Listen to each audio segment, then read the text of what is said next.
Daniel Sokatch, Can We Talk About Israel? A Guide for the Curious, Confused, and Conflicted.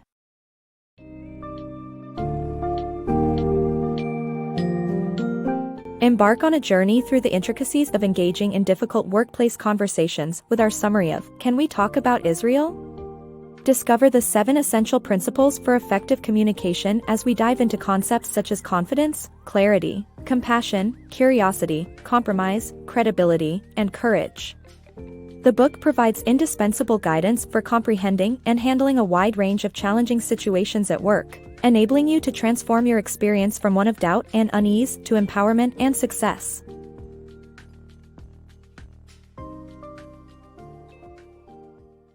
Mastering workplace communication. Navigating challenging workplace conversations can often feel like an insurmountable task. However, utilizing the 7 principles of effective communication can simplify your approach. The first vital principle is confidence. It's the key to constructing productive dialogue, trusting instinctual responses, and encouraging positive reactions from others. Thankfully, confidence is not an inherent trait but a skill that can be developed through practice, affirmations, and taking on increasingly difficult challenges. Regardless of whether you're confronting a boss who micromanages, discussing your salary, or addressing Gary's onion breath, difficult conversations at work are inevitable. Luckily, mastering 7 principles of successful communication makes these daunting interactions smoother and easier. The first principle, confidence, can significantly impact the outcome of a challenging conversation. First and foremost, confidence is essential for starting challenging conversations. Rishi, a marketing manager, lacked the necessary confidence to ask his boss for a raise, despite taking on more responsibilities after his team downsized. Instead, he would ruminate over the conversation in his mind, imagine his boss's refusal, and never discuss the matter. However, if he had approached his boss confidently, he may have received the raise. You can never accurately predict how someone will react, emphasizing the importance of taking the initiative. Confidence also helps in trusting your gut instincts and maintaining healthy working relationships. For instance, when Danielle faced a critique from her boss about a subpar report, her initial reaction was to apologize. Unfortunately, self-doubt crept in, and she began making excuses that placed the blame on others, ultimately damaging her relationship with her boss. Confidence would have allowed Danielle to trust her instincts, own up to her mistake, and positively impact the situation.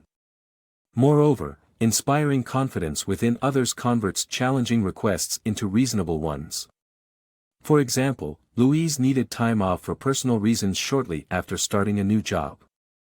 However, by demonstrating work ethic and dedication, she built trust with her boss, making it easier to have her request approved.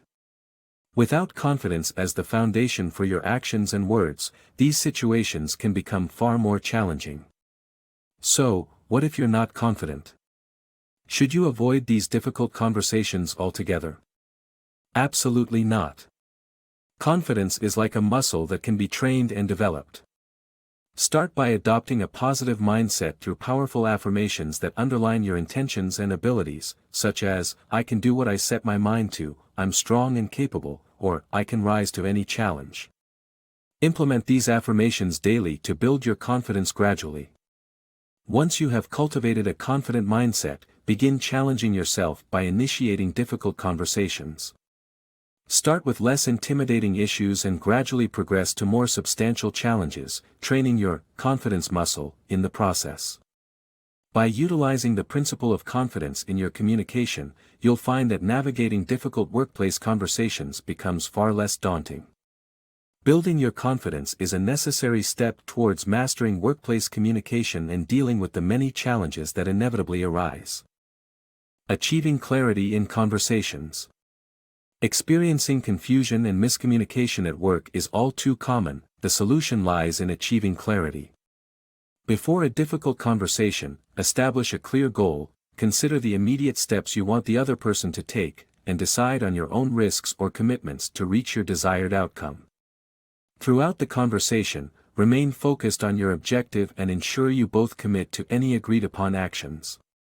At work, You've likely encountered situations where your boss instructs you to improve, a colleague seeks your help without fully explaining their requirements, or your own concerns go unheard despite discussions with your manager.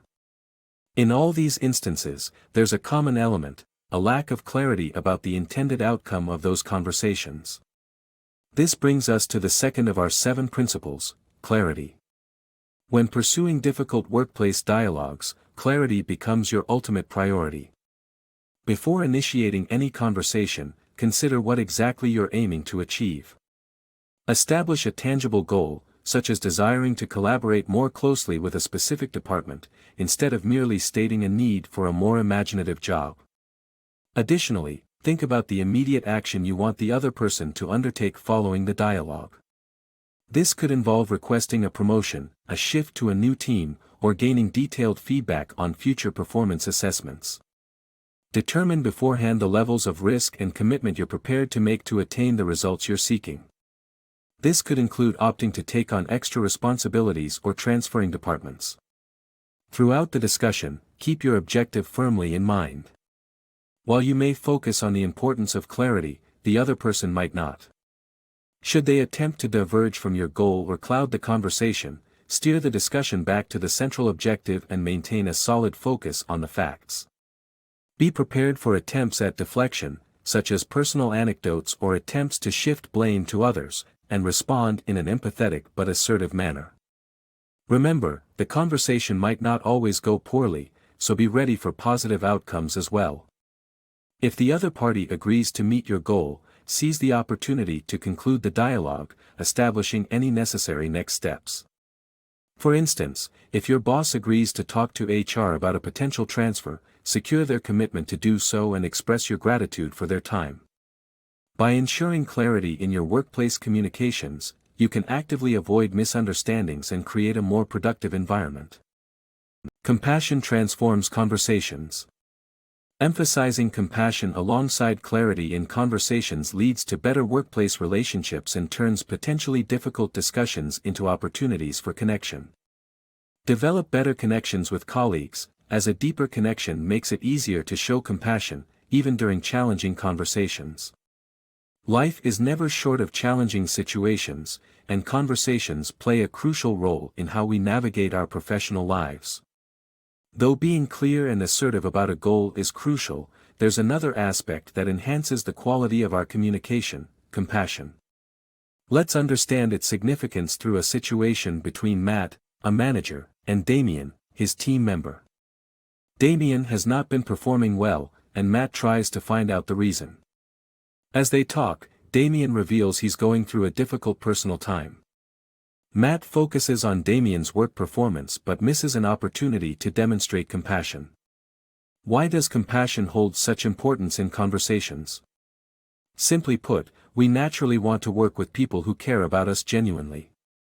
Empathy and compassion build goodwill and rapport, contributing to smoother workplace interactions.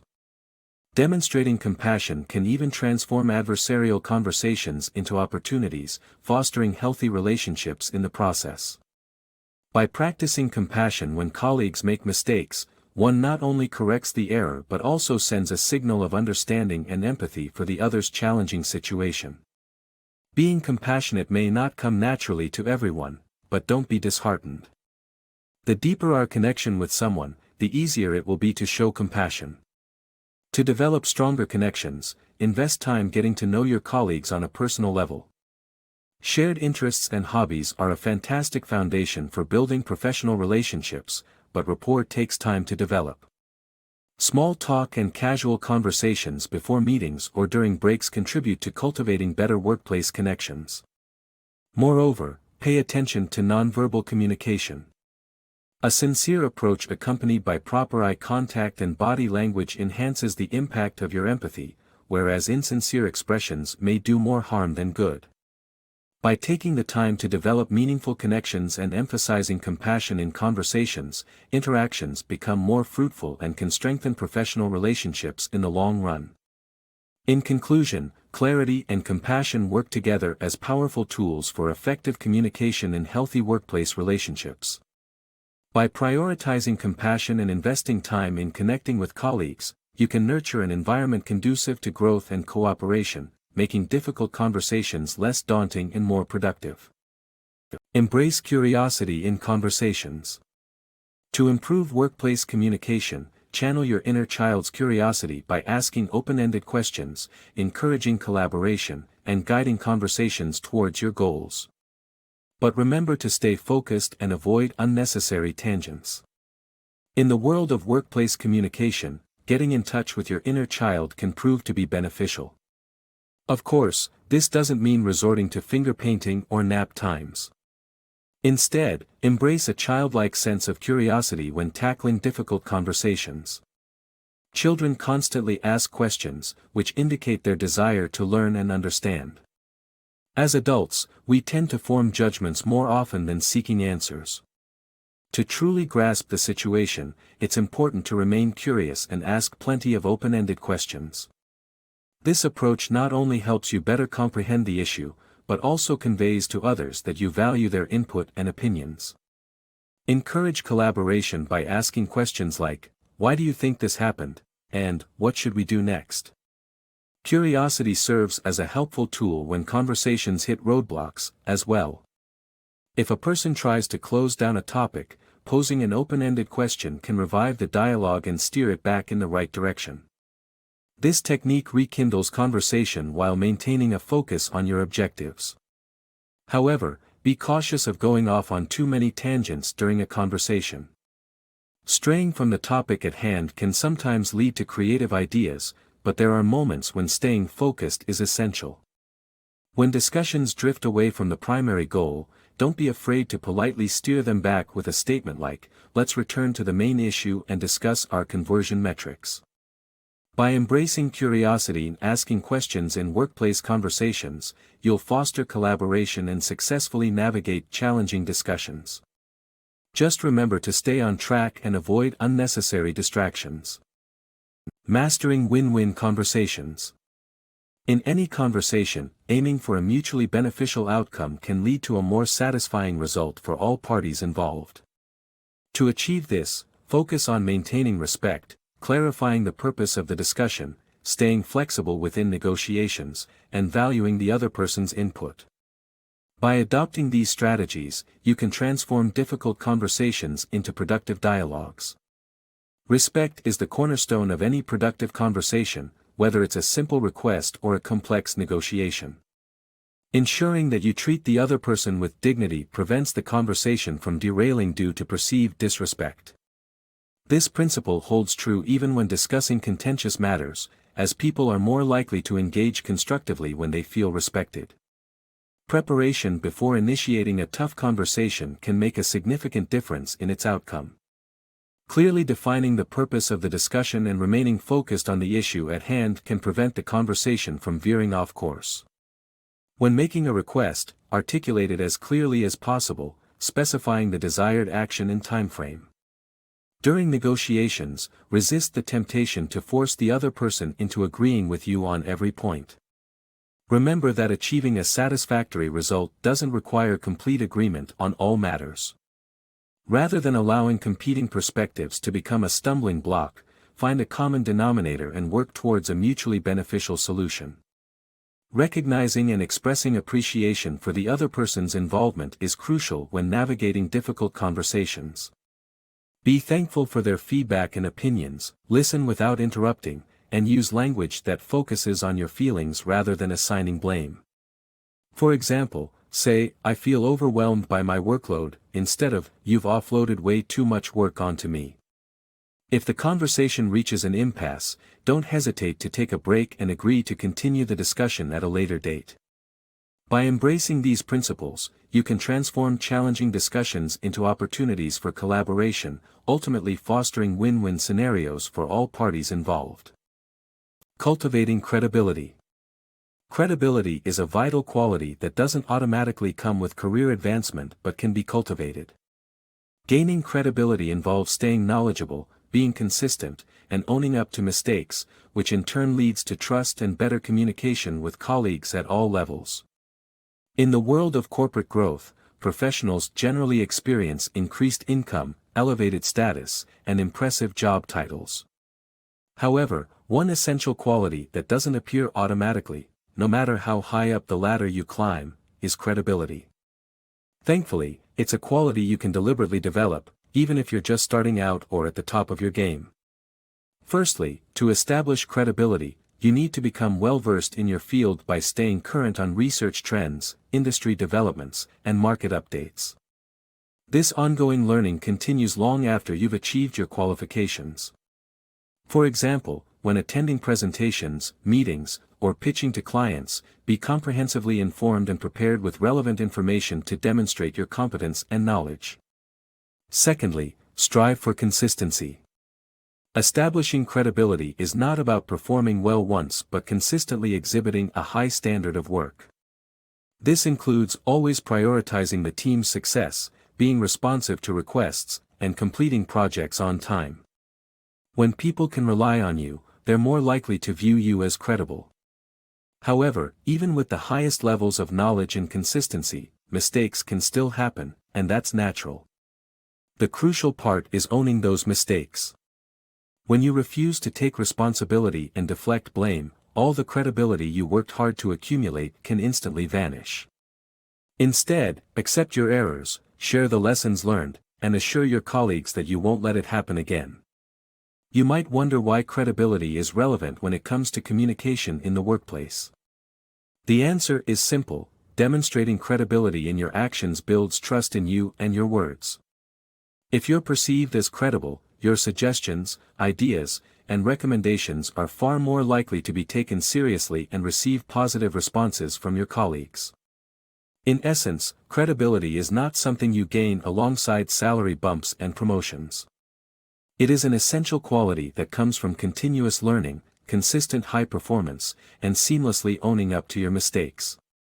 This invaluable trait will not only advance your career but also enhance your ability to communicate and collaborate effectively with others.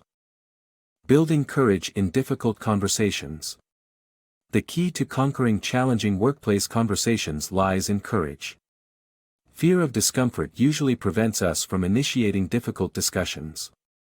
To move past this fear, ask yourself essential questions about the situation, and practice having low-risk conversations to build up your confidence. Embrace failure as proof that you are trying and see it as an opportunity to grow and strengthen your ability to stand up for yourself when it truly matters. Truth be told, workplace conversations can sometimes be extremely unnerving. Even when you've prepared adequately, asked the right questions, and reached a favorable outcome, discussing certain topics like workplace harassment can still be daunting.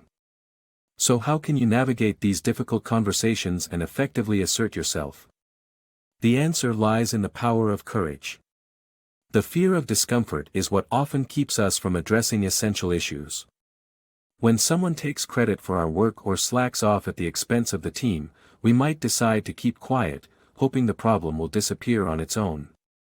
But reality shows that avoiding the problem only extends our unease and dissatisfaction. Over time, neglecting to assert yourself can lead to exploitation by colleagues who perceive your reticence as a green light to take advantage of you. If you're hesitant to engage in a challenging conversation, ask yourself, will I regret not addressing this issue later? What's preventing me from starting this discussion, and is it a valid reason to stay silent? What's the worst that can happen if I choose to speak up or remain quiet? It's perfectly natural for you to feel nervous about initiating a difficult dialogue, and that's where practice comes in.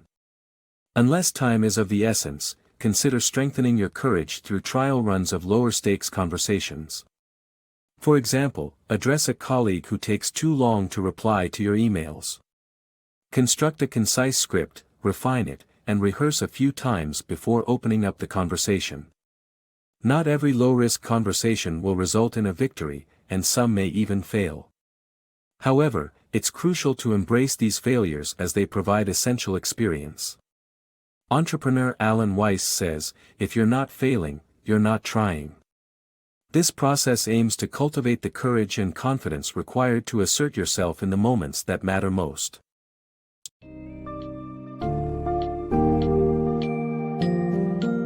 In conclusion, can we talk about Israel? offers valuable insights into mastering workplace discussions by focusing on confidence, clarity, compassion, curiosity, compromise, credibility, and courage. By understanding these principles and incorporating them into your communication style, you can turn difficult conversations into opportunities for growth and strengthen your professional relationships. The book serves as an essential guide to navigating the complexities of the workplace and promoting successful and harmonious interactions among colleagues.